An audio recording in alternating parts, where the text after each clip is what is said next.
Welcome, you are watching Female Code Zone, the place where we move beyond the surface level and analyze the definitive psychological patterns that govern our lives. Today, we are moving past the ambiguity. We are discussing the definitive signals, the non-negotiable signs of female investment. The conversation is often framed around decoding the subtle, the hidden, the unspoken. But there comes a point where ambiguity collapses, where subtlety is replaced by a pattern of clear, undeniable investment. The focus shifts from, does she like me to, is she with me? The signals are no longer about fleeting attraction. They are about profound psychological and emotional investment. When she does these things, it's not a question anymore. The question is answered. It begins with the currency of time. This is the first and most valuable asset anyone has.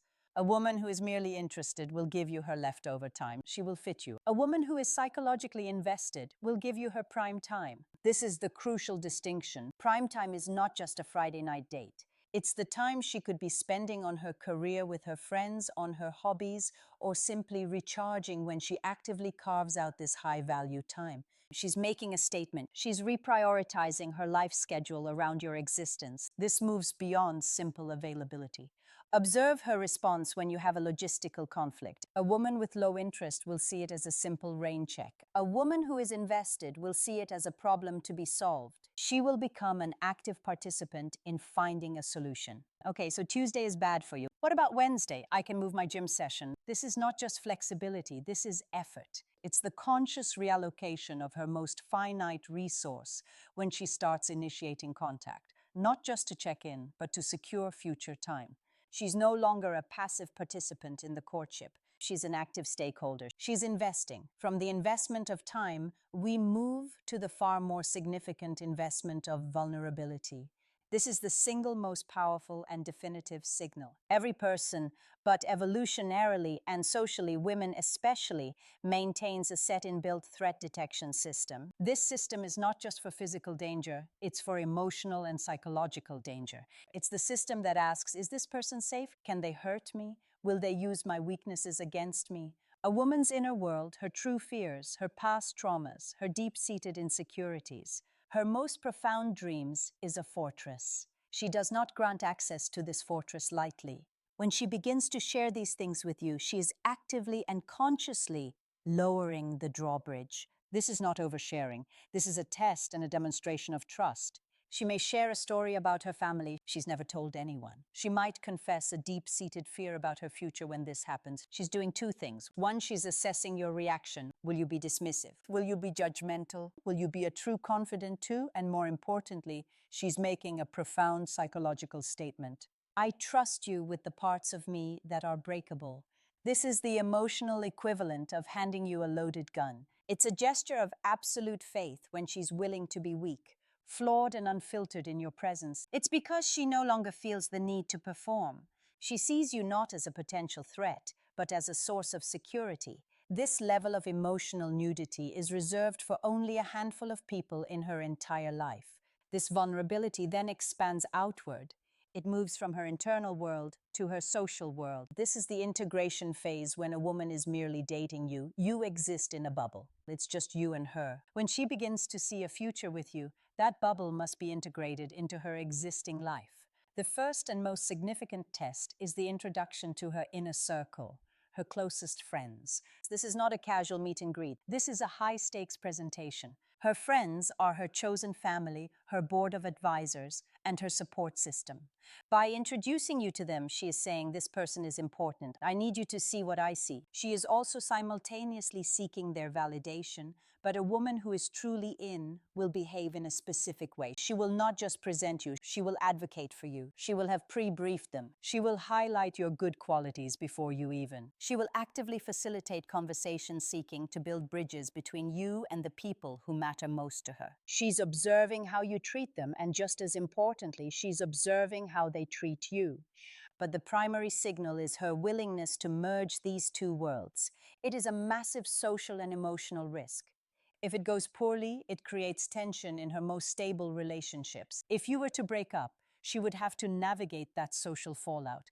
The fact that she is willing to take that risk is a clear signal that she does not see this as a temporary arrangement. She's socially and emotionally all in. The next level, of course, is family. This is an even higher barrier. Introducing you to her family is a public declaration of seriousness.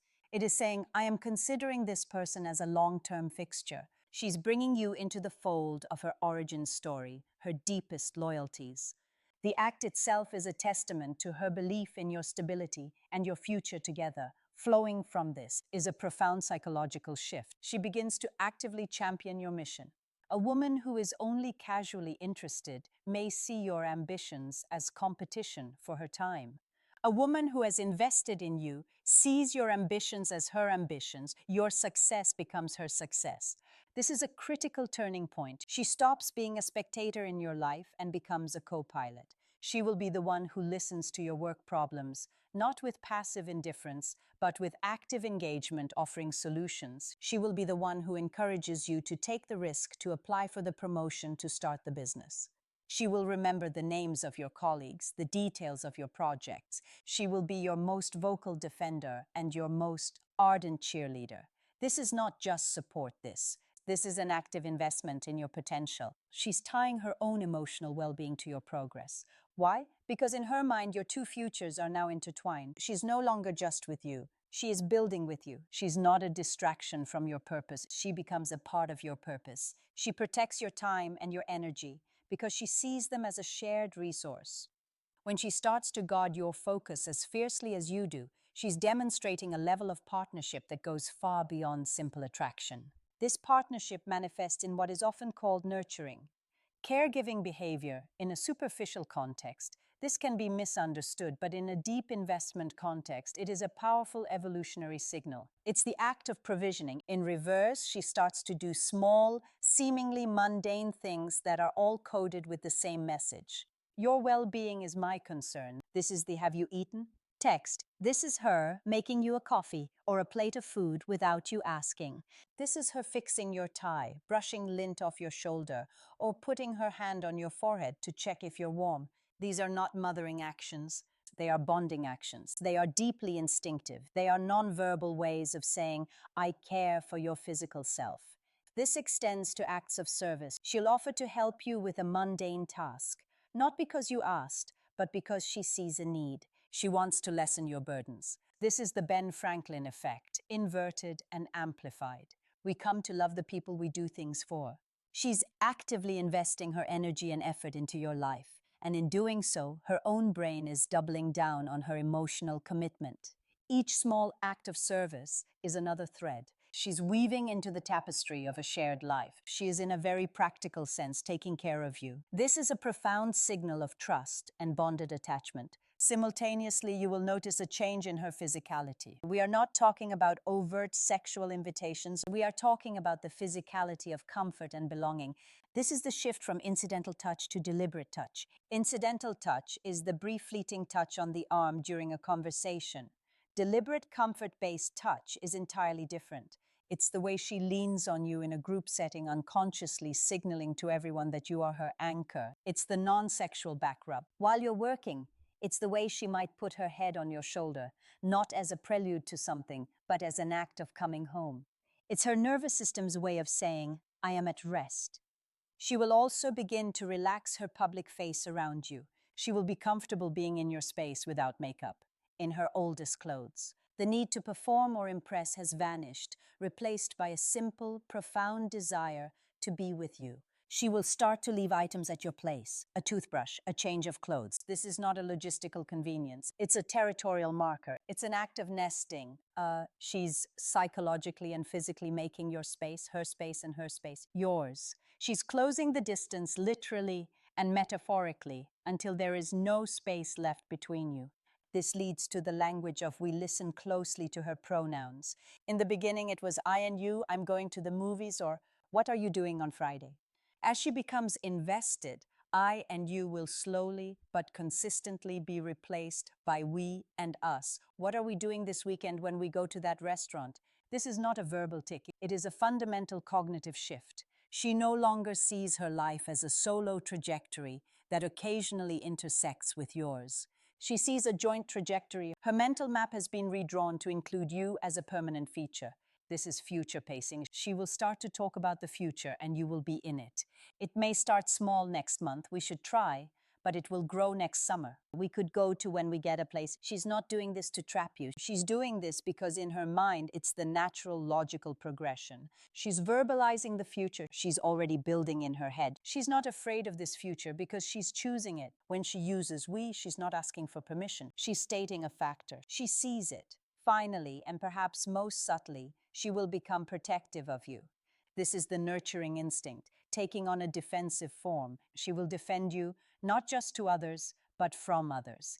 If someone in her friend group makes a light-hearted joke at your expense, she will be the one who doesn't laugh. She will be the one to subtly or not so subtly correct them. She will defend your reputation. She will stand up for your character. She will not tolerate others speaking ill of you. Her circle of loyalty has expanded to include you.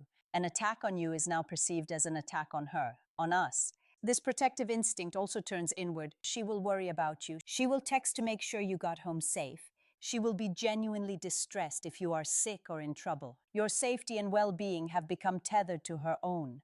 When you see these patterns not as isolated incidents, but as a consistent, escalating tapestry of behavior, the time for guessing is over. This is not a crush. This is not infatuation. This is a conscious, deliberate, and profound choice. She's investing her time, her vulnerability, her social standing, her nurturing instincts, and her vision of the future in you. She's no longer testing the waters. She's building a damage. She is all in. This has been your channel name.